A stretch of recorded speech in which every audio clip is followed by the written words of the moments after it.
Welcome to Cannabis Health Radio, a podcast where we share stories from people around the world who are using cannabis as medicine. The information is meant to raise awareness about the health benefits of cannabis, but should not be taken as medical advice. Now, here are your hosts, Ian Jessup and Corey Yelland. And we welcome you to another episode of Cannabis Health Radio. I'm Ian Jessup. And I'm Corey Yelland. It is estimated that more than 2 million people die each year of liver diseases, including acute hepatitis, cirrhosis, and liver cancer. Approximately 5 years ago, our guest today was diagnosed with hepatitis C, stage 4 fibrosis, and stage 4 cirrhosis of the liver. When you get to the next stage, a liver transplant is all the government and all the medical profession offers, or you die. And joining us from British Columbia, Canada, to tell his remarkable story of recovery is Paul Baker. Paul, it's good to talk to you. Good to meet you today. Thanks for joining us. You're more than welcome. It's great to be here. Tell us about the lifestyle you were leading when you lived in Southern California that may have led to your liver issues. Well, it goes back a little further than that. I was in loss prevention for a large chain big box store. And I was needle stuck back in the early 2000s, I think around 2005. I never reported it. Didn't draw blood, so I figured no big deal. Anyways, I retired for good in 2014, 2015. I was really enjoying the lifestyle down in California, which was, like I say, cheap wine, cheap vodka, cheap beer, lots of parties. And I started to develop pain in my lower abdomen, like excruciating pain. And I never discussed it with my wife or said anything about it. And it just kept going on and on. And finally, towards the end of the season in California, I decided I'd call the family doctor in Powell River and tell him I needed to come see him because there was something going on. And what happened after that? Well, I got to see the doctor. It was April 2016. He ordered blood tests. I went into the hospital that afternoon, had blood drawn, and I got called the next morning by the doctor's office. He said, "Get in here now. You've got some serious issues going on." He said my liver was in the process of shutting down. He said if I didn't quit drinking, I had probably 6 months to live. I was diagnosed hepatitis C positive and stage 4 cirrhosis and stage 4 fibrosis. I learned from that point, I did a lot of research, that cirrhosis is considered pre-liver cancer. So right. It was, I didn't know what to do because you think about, you were saying earlier about taking pharmaceuticals and stuff. Well, everything you take goes through your liver. So, and it was in no mood to do anything. Oh dear. So Paul, just for listeners, what is the difference between cirrhosis of the liver and fibrosis of the liver? Fibrosis is the beginning of cirrhosis. So what your liver goes into, the first stage of it is fibrosis, when it starts to get fibrous. And then cirrhosis is when it basically is like a piece of burnt meat. Okay. It's not pretty. So, okay. Paul, when you were told that you had to quit drinking, did you? Oh yeah, that day. That day. Yeah, that Good for you. So no looking back, eh? No, I had just recently retired, and I figured I've got a nice life here, and I don't really feel like packing in anytime soon. So you've worked all these years for it. Were you, when you were getting this pain, Paul, did you have any inkling that it was as serious as it was? Towards the end, yeah. I actually started self-diagnosing myself. I thought maybe I had stomach cancer or something. But it turns out as your liver is shutting down, it no longer processes the bile. And it sends it directly to your abdominal cavity, which is called ascites. And so I was getting quite bloated. I actually looked like I had a little pot belly on me. Okay, and that was because the bile was being pushed into the abdomen. That's correct, yeah. Yeah. So yeah, and that ascites can be quite painful too. If it it was. I kept telling my wife I think I have indigestion, but it was like I couldn't go to any functions or anything. I just didn't want to do anything. I was lying in bed for days. So when you had this bile in your stomach, when you ate something, was it problematic? Oh yeah, almost immediately. Especially richer foods like barbecue sauces, and well, down in Southern California, there's a lot of rich food as well, a lot of Hispanic food. Mm-hmm. So yeah, it was almost immediate. That's why I thought, oh, maybe it's just indigestion for a while. Then I thought, well, no, it's more serious than that because it's all the time. So in Now- April 2016, when you were diagnosed with this issue, and the doctor said, if you don't quit drinking right away, you have 6 months to live. Psychologically, I like to ask people this question: what did that do to you psychologically? Oh, it scared the crap out of me. Scared the crap out of you. Yeah. Yeah, but I mean, it was a no-brainer. I thought, well, no, I don't intend to pack it in anytime soon. I was just starting to enjoy my life after working for 43 years. So that's a really interesting comment, because Corey and I have talked over the years about people who are successful when they start using cannabis or want to use cannabis, and people who want other people to do something for them. Mm-hmm. And I think what you've done is you say, okay, I'm not going to pack it in. I'm going to do what is necessary in order to keep living. And I think those are very strong words for someone to say to themselves, because you have this desire to continue. You don't want to just say, oh, poor me, I'm going to die, and then give up. No. And I have a very loving wife who's totally supportive and gave me a lot of encouragement, and let's get through this. It was I owe a lot to her as well. Paul, did she initially have any kind of inkling that you were as ill as you were? No, I disguised it pretty well. The guy thing. That guy thing, yeah. Well, for sure. Oh, I'm fine. just indigestion, yeah. Just indigestion. No, don't mind me being doubled over here. Exactly. And she patted your little pot belly. No worries, don't touch me, it hurts. So you quit drinking. What happened after that? Well, I qualified for the hepatitis aspect of it. I qualified for the groundbreaking, the Harvoni treatment, which luckily the government supported me because I was in such bad shape. It's $25,000 per month for the 4-month treatment. Mm-hmm. And they supported it and paid for it because my liver was in such bad shape. I mean, I feel for people who don't qualify, because there's no way I could have paid for it myself. And there's people that probably die because they can't or don't qualify. Yeah, Paul, was one of the qualifiers whether or not you had quit drinking? I honestly can't say, probably. Yeah, because I know, I know being involved with some liver patients back a few years ago who were, where it was an alcohol-induced liver problem. If they didn't quit drinking, they weren't even put on the transplant list. Yeah. No, I think having some initiative or showing some initiative probably had something to do with it. So. Yeah. And prior to using that drug, I think they were using interferon, weren't they, for Hep C? That's correct. Yeah, that which is a chemo drug.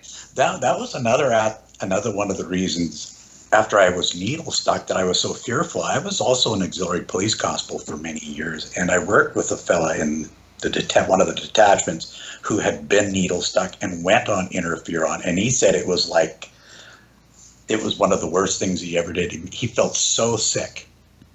Yeah, it was like chemotherapy for hepatitis. Yeah. Yes. Exactly. That's exactly what it is. Yeah. So you did the Harvoni treatment, is it? And you came through that with flying colors, or what was that like for you? The only thing with the Harvoni treatment was a little bit of fatigue and frequent headaches. Mm-hmm. But other than that, it was good. And they cleared. I was pronounced fully clear after about 6 months. Clear of the Hep C. That's correct, yeah. Okay. So what were your options as far as trying to, in quotations, fix your liver? Nothing. I did as much research as I possibly could. I mean, I went and looked at looked at milk thistle. I was just looking for anything, because knowing that pharmaceuticals, any kind of a chemical is going to go through your liver, and that's where it's processed. And probably damage it more than it already probably. is. So what was the next step in order to help your liver? You went through all this research and realized that everything you put in your body passes through your liver. I went and contacted an old friend who happens to be your co-host. Yeah, she's old. Yeah, she's old. Well, I'll just tell you how old she is.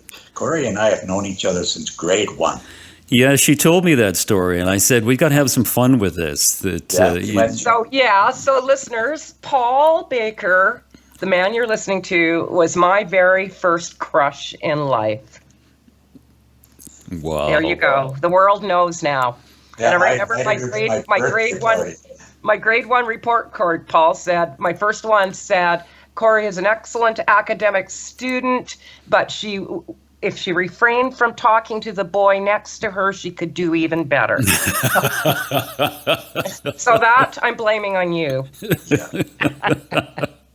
So anyways, I've known Corey all these years, and we obviously lost contact, but the Facebook era brought everybody kind of back in together again, and I started following Corey and her journey and her expertise on cannabis and stuff. So I thought, well, I spoke with my family doctor and the internal medicine specialist about cannabis oil, and they said, well, at that time there was no way they would condone it or say, okay, here's your blessing, but they did say, what harm can it do?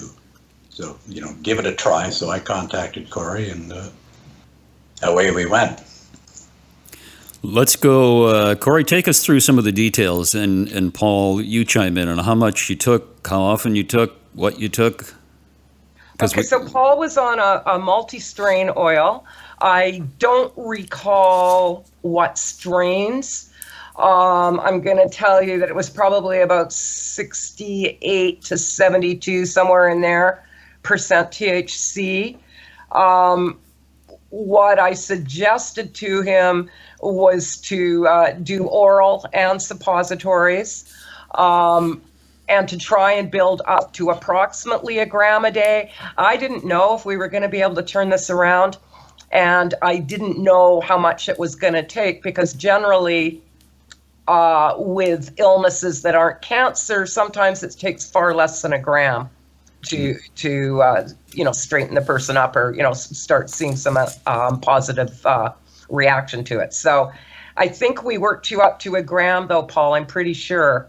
Yeah, there was also a tea I took too, that I drank every day. Yeah, there was a cannabis tea that you drank. Yeah, as well. So that would be getting still more THC, CBD, CBG, CBN, etc. into you.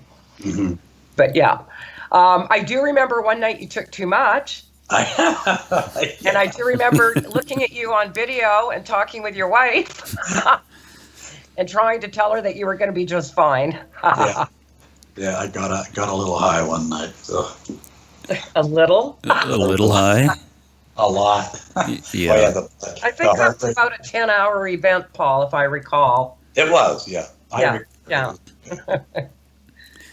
So, Paul, you were doing this every day, and how soon did you notice improvement? Well, my family doctor's been very proactive, and he was, the first 6 months he was getting tests done every 3 months, and then after that every 6 months, and for liver functioning tests. And there was a plus, he also did the cancer test, the alpha-fetoprotein, which looks for the cancer cells in the liver. And it kept, the AFP test kept clear the whole time, and the liver function tests improved every single blood test that I had. There's one test that where the liver processes alcohol is called the gamma GT. Mm-hmm. And I think average is about 15 to 28. And when I first was tested, I was at a 655. Jesus. Wow. So yeah, I was... My liver was not processing anything. It was just, but every 6 months I've been tested since for the liver function. All my liver functions are perfectly normal now, and the AFP tests have been negative so far, which is awesome. What's your gamma GT level now? About 22. Wow. Yeah. Wow, that's really phenomenal. I mean, not to be dramatic here, but I don't think I am in saying that you quite literally were just a step away from death and turned that all around. Absolutely. Wow. Yeah, you were on death's doorstep. Yeah, I was. Yeah. Oh. And I'm forever reminded by my wife when there's any kind of an ache or a pain, she said, "Go see the doctor." So Yeah. don't mess around. Did you have a belief within you that you didn't tell anyone that this was going to work? That I didn't think or did think? You did think. That it was going to work? Yeah, you had this positive attitude. You've tried everything. This is going to work for me. Oh, absolutely. Absolutely. Yeah, it's the power of positive thinking, and I don't want to sound like Joseph Murphy, I think, who wrote the book, didn't he? Or Dale Carnegie? I think it was Dale Carnegie. But, if you believe in what you're doing, the chances are it will be successful. But if you have your doubts, then your subconscious mind will work against you instead of for you. Because, your liver is functions through your autonomic nervous system. We have no idea that our liver right now is working for us. It's the same with your heart, your lungs, everything in your internally is produced through your autonomic nervous system. Yeah, it's really interesting. What I don't think Corey, have we ever interviewed anyone with this sort of liver issue?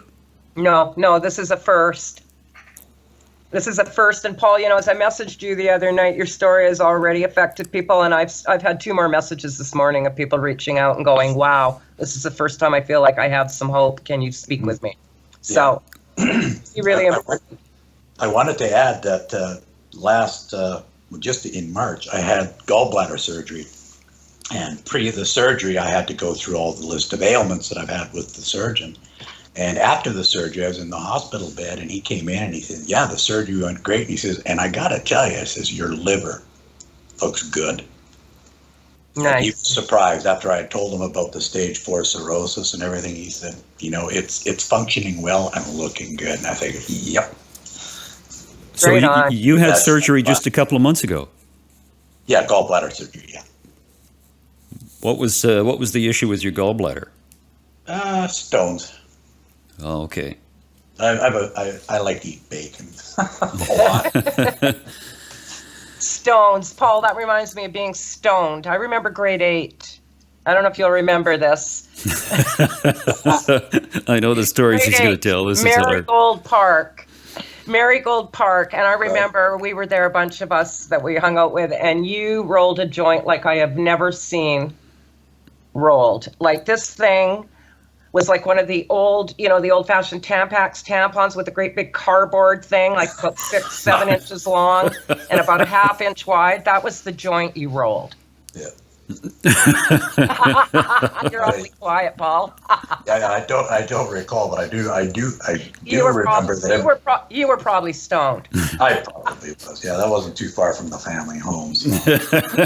Oh, that was just up the road. Yeah, that was grade 8. But boy, oh boy. It's incredible what you've accomplished here, Paul. Did you do any pharmaceuticals at all with this fibrosis, cirrhosis? No, nothing. Never did. Never took a thing for it other than the oil. What was your doctor's response when he saw how well you were responding to cannabis oil? He's a funny guy. I really like him. He's a good family doctor. He's taken on my wife. He's taken on my mother, who just recently moved to Powell River. Yeah. He keeps everything close to the vest. I mean, he's not say, "Hey, that was great," but I mean, keep up the good work kind of thing. That's all he has. So. Yeah, you've got his attention, sort of thing. Oh yeah. Yeah. For sure. Yeah, that's amazing. Paul, when you were doing oil, if I recall correctly, you did suppositories in the day and oral at night. Was that your regime? That's correct. Yeah, and then you drank the tea. At night. Just at night. Okay. Yeah. Okay. Wow. And Yeah. did you get to a gram a day? I believe you did. Yeah, probably. Yeah. Yeah. I think Yeah. so. How And much are you taking as a maintenance dose? Sorry, Corey. Yeah, go ahead. Sorry? Paul, how much are you taking as a maintenance dose? Nothing. Oh, you don't take it anymore? Nope. No. Liver is functioning well. I'm not concerned about it. I mean, if I have to go back, if the AFP numbers ever show up, then I may do something about it. But right now, I'm not concerned. Yeah, you're fine. I will admit I may have a gummy once in a while, especially when I'm camping. Oh, hey. What's a little gummy between campers? So just for people who are listening and who have cleared themselves of cancer, it's a different regime. Please stay on a maintenance dose with cancer. Paul, I think you're fine not being on a maintenance dose, and obviously your liver's continuing to function fine. And as long as you're just sort of keeping an eye on your numbers, you're good. Oh yeah, every 6 months. Every 6 months. Awesome. So, Corey, why do I take a maintenance dose? Do you take maintenance? You just take a maintenance dose to get through each day. Actually, Paul, I met Corey when I was doing an open line show, and I did it for just over 3 years, and then they started firing everyone on the air. But I used to interview Corey once a month, and man, we used to get a lot of calls, didn't we, Corey? Oh gosh, yeah, that was CFAX, Paul. CFAX radio. Right. Yeah, Right. and I tried cannabis, smoking it in the late 60s and early 70s, but I never tried the new stuff, and Corey got me some oil, and I tried it, and man, I was wasted, just like you were, for a long time. Laying in bed, middle of the night, thinking, okay, I've got to get up and pee, but I can't get up. Yeah. You're laughing. He did way more than he was supposed to. I said, only do X amount. Right. So I doubled it up. So he doubled it up. After an hour, he wasn't feeling anything, so he took more. Yeah, I think it's fantastic what you've done, and it's really a testament to the medical value of cannabis in restoring your liver. From when you were drinking, the doctor says if you don't quit drinking, you've got 6 months to live. And here you are today. The doctor takes a look at your liver through your gallbladder surgery and says, your liver looks great. Yeah. And I think that is absolutely fantastic. Good for you. Oh, thank you. I got to say, and I fully believe cannabis does cure. Right. It cures a lot of things besides. And we interview people mainly with cancer, but, next week we have an interview with a person who has severe spinal pain. And I think it's fantastic. I really do. And I'm so happy for you. What's your body like with your gallbladder out? I've had no issues.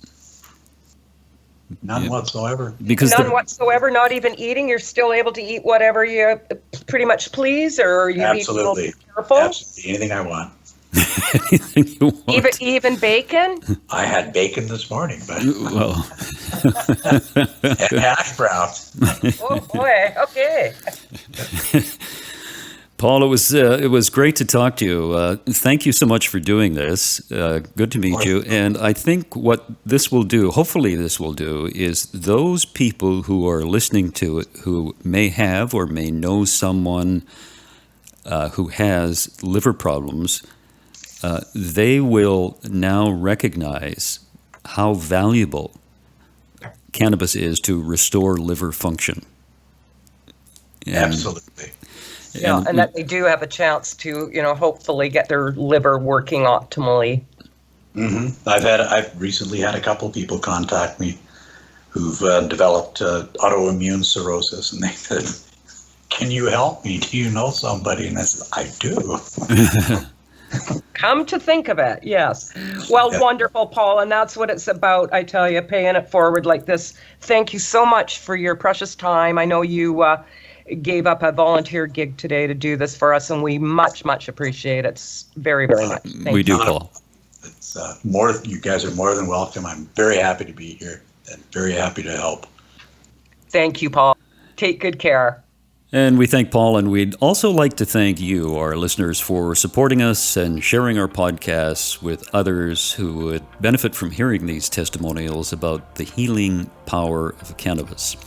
And if you'd like to support us, there's a few ways you can do that. You can become a monthly supporter for as little as $5 a month on our Patreon page, or you can make a one-time donation through our website, cannabishealthradio.com. And don't forget to spread the word about our show. Write a review on the platform that you listen to our podcasts on, and share the podcasts on social media, because as you know, you just might save a life. Thanks, everyone. We'll be back next week for another edition of Cannabis Health Radio. Thanks for listening to Cannabis Health Radio. For more information and to search previous podcasts, visit our website, cannabishealthradio.com. Subscribe so you don't miss new episodes. And follow us on Facebook, Instagram, and Twitter. This podcast is made possible by donations from our listeners. If you found the information helpful, please consider making a donation in any amount through our website. You can also help us share our message by leaving a review on your podcast listening platform. We are very grateful for your support. Thank you.